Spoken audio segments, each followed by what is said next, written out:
All right, here is the 12th and I think final video I'm going to make about Blue Water Navy. And in this video, I'm going to talk about the campaign game. If you've been listening to these videos up till now, I'm guessing that you think this looks like a fun game, and it is. And the campaign game is where I think it all comes together beautifully. So this game is representing the naval effort to support the land war in Europe in World War III, the fictional hypothetical World War III, right?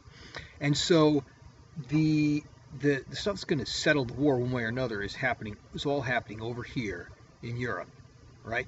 And all these forces are designed to try to support this. So what NATO is trying to do is move convoys from the United States to Europe to bring supplies in. And the Soviets are trying to stop those convoys from arriving. The NATO player also has troops that it can commit to trying to defend places like Norway or Iceland. And all of that is happening while the Soviets are attacking overland, right? So and that's what these tracks here are. These are called the war tracks. And we'll get into them in just a minute. So there are troops markers here that indicate how many troops there are in Norway, and in order to advance down this marker you need at least this many troops at the end of a turn. So at the end of this turn the troop marker will go there. If the Soviets get a second troop in, then they will continue to advance down this at the end, and if they get all the way here, then Norway surrenders and a bunch of bad stuff happens to Britain. Look at this hammer and sickle icon here at the end of this track. There's one of them. Over here in Denmark, same thing. The Germans are going to try to invade Denmark. They might. They don't have to, but they probably will. And again, they're trying to advance down here. If they capture Denmark, they get 2 hammers and sickles. Over here on this war track, the Europe North and Europe South, this is where the meat of the fighting would be happening, right? How far the Soviets make it down this track dictates how many hammers and sickles they control at the end of the game. You see all these different hammer and sickles. So what the Soviets are mainly trying to do is move their markers down these war tracks. That's how they're going to win the game. And what's happening in the naval and air battle is going to speed up that progress or slow it down, depending on how the war goes. I'm not going to go into a lot of detail, but so these war tracks here, you notice these plane icons here, that is indicating how many interceptors are available at the start of the war. So if you're flying over Denmark, they're going to have an inherent 3 interceptors, but as the war grinds on, their planes get shot down. That's represented here. These are the sort of places that the troops are moving through, right? They take the Fulda Gap, they get to Hanover, to Munich. They might hop up and take over Kiel, Schleswig, and then they can immediately send troops to Denmark if they want to do that. And here, Italy's got some inherent interceptors, but they get degraded as the war goes on, right? And the farther down here the Soviets get, the better off they do. This troops marker here is available to be attacked. One of the ways that NATO can slow down the Soviet progress is to launch airstrikes against Soviet troops here in Southern Europe, and depending on how well they do, that will cause the Soviet armies to advance more slowly. That's a wicked cool procedure that happens. I'm not going to go into detail about it. So that's what's happening here in the war, right, in the campaign game. And here are some aspects of this game, of the campaign game. Instead of operations points assigned by scenario, you play cards in this game, and you can play your cards either for an event or for the operations point. So the Soviets could play this card here to start the turn, and they could get 9 ops points for it, or they could take the event. There are also reaction events here. And so they could, in the course of play stealthy approach. Stop that flickering, sorry. When a Soviet submarine is attacking NATO task force, ignore 1 task force defense die rolled. And so that's like, you know, the sub skipper did a great job of sneaking up on the task force. This card here, nuclear strike, is interesting. This comes into their hand if something starts to go badly. You can use battlefield nuclear weapons in this game. It's a thing that happens. You don't simulated, but there are nuclear weapons at sea, which are also a lot of fun. I'll get to them in a minute. So you have cards that you play for operations and cards that allow you to react in a certain way. Okay, I think that's clear. You've probably all played some card-driven games before. I don't know much about the specific cards. I haven't played very far into the campaign. Here is the Tyrotum space launch facility. This is where the Soviets launched their satellites, right? They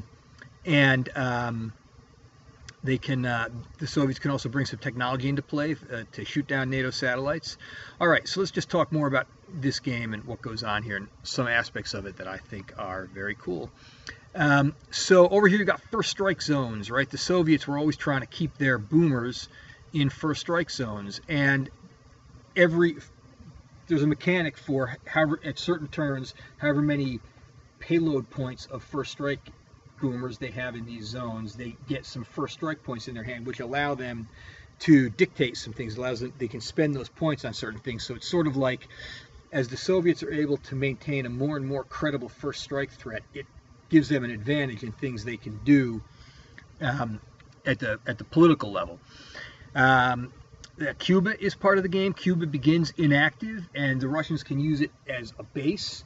And they have this Lord's intelligence gathering facility here, which is very important. And so if the U.S. decides that this Lord's intelligence facility is causing them too much trouble, they can strike Cuba.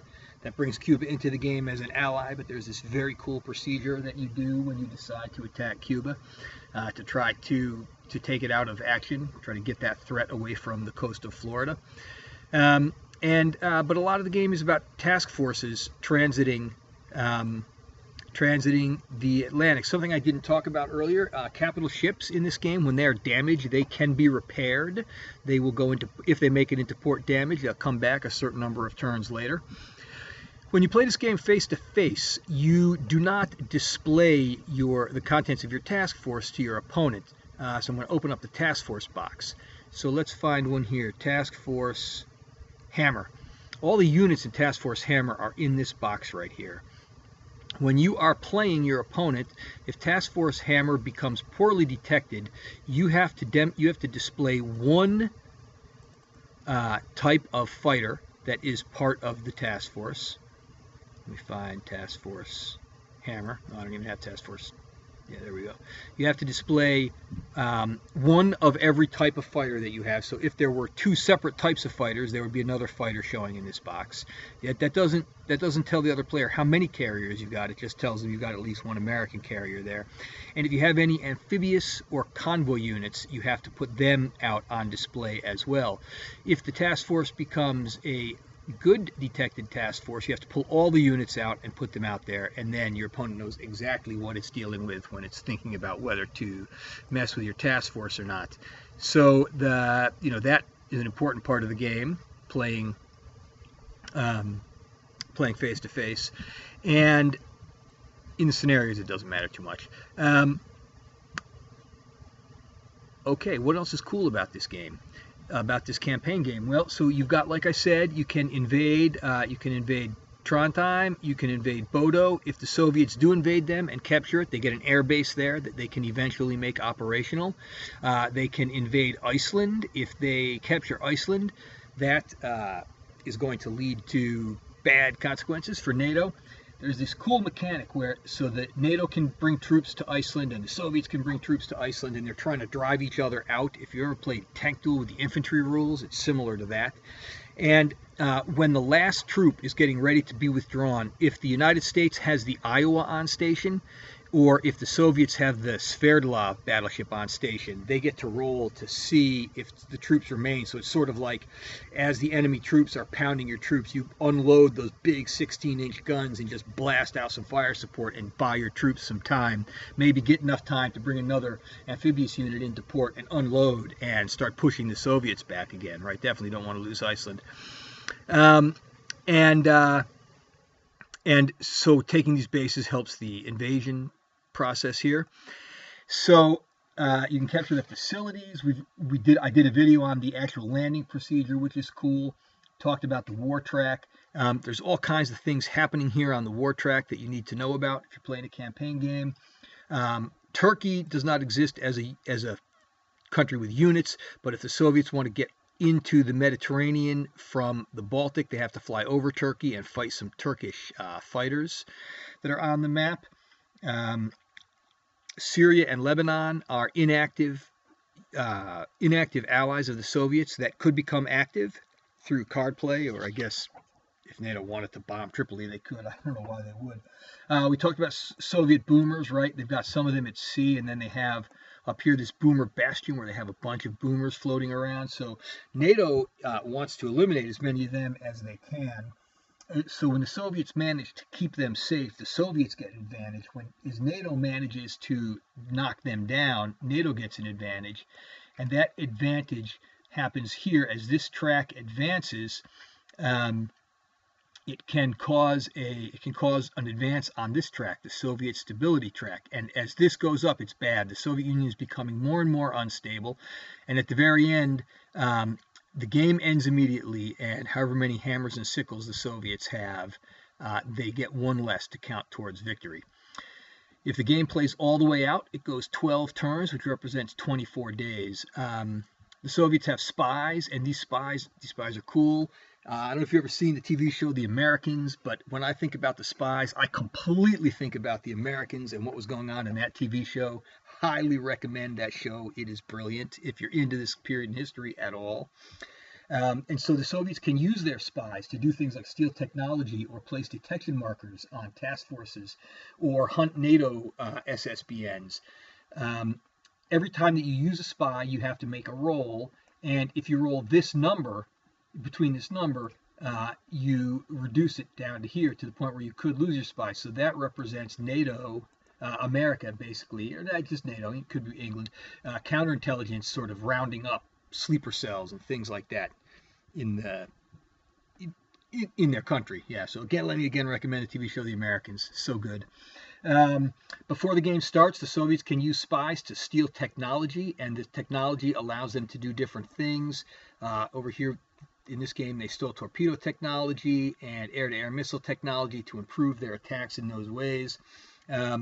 The Soviets can use their first strike points to use nuclear weapons at sea, and when that happens, the damage that their attacks wreak is pretty substantial. And as NATO starts to lose convoy points, and there's a thing called convoy massacres when you damage the convoys badly enough, NATO losses build up, and that leads to negative consequences. There are a whole bunch of optional rules that you can use that are all really cool and really grounded in history, cable tapping, reinforcements to Iceland, helicopters on the convoys, Greece and Yugoslavia becoming active, Tomahawk missiles, Cuba being active, Libya being active, Iceland Maskarovska is a way that the Soviets try to, sort of like in the Tom Clancy book, Red Storm Rising, was that the book where they the Maskarovska, they try to fool NATO and they load their troops onto a merchant vessel and then they ram that merchant vessel ashore and take Iceland. All kinds of great, cool options that you can use, and then optional rules where just all kinds of different things. Soviet air-to-air refueling, fighter sweeps, shipwreck. I don't know much about any of those optional rules because I have just barely gotten started with the campaign game. I want to show you one thing that's in the rule book here that I think will be of interest to many of you. Let me dial the zoom out just a little bit. I'm going to come running down here. If you get all the way down here, well, there's examples of play which are very good in the rule book. So he has listed the manifest, the order of battle for the different forces, but he is also, where am I? I'm going to find it. Here we go. So if you want to know what's going what with the ships, right? So the US-1 counter, it represents these types of ships, right? Groups of ships. US-5 represents these groups. The Soviet Udaloy represents these groups. These types of ships in the group, right? So if you really want to, if you're really into the technological history, if you want to know about what units are doing what, you can know that. You can keep that in your mind as you play the game. I think that this game allows you to create a tremendously cool narrative as you play, and does a fantastic job of representing how the naval war may have, if it had happened, influenced what's going on land, which is more important than what's going on at sea. But especially for NATO, right? NATO can't get it done in Europe if they don't have access to their supplies.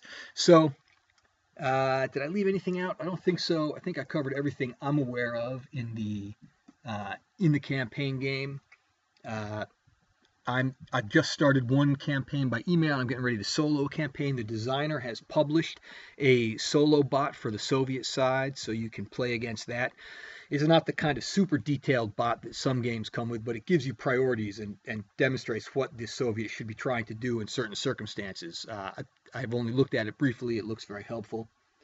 All right, so yeah, I'm an official fanboy of this game. A friend of mine just said, "Hey, I found your videos online, and I tried to buy a copy of the game, but they're all gone. I think a lot of people are seeing your videos and buying used copies." So I'm glad that that's true. If you're buying the game, I hope you play it. Maybe we'll play it together sometime. All right, thanks for watching all these videos. Any questions, let me know. Any mistakes you found along the way, let me know, and I will correct them as I can. Enjoy.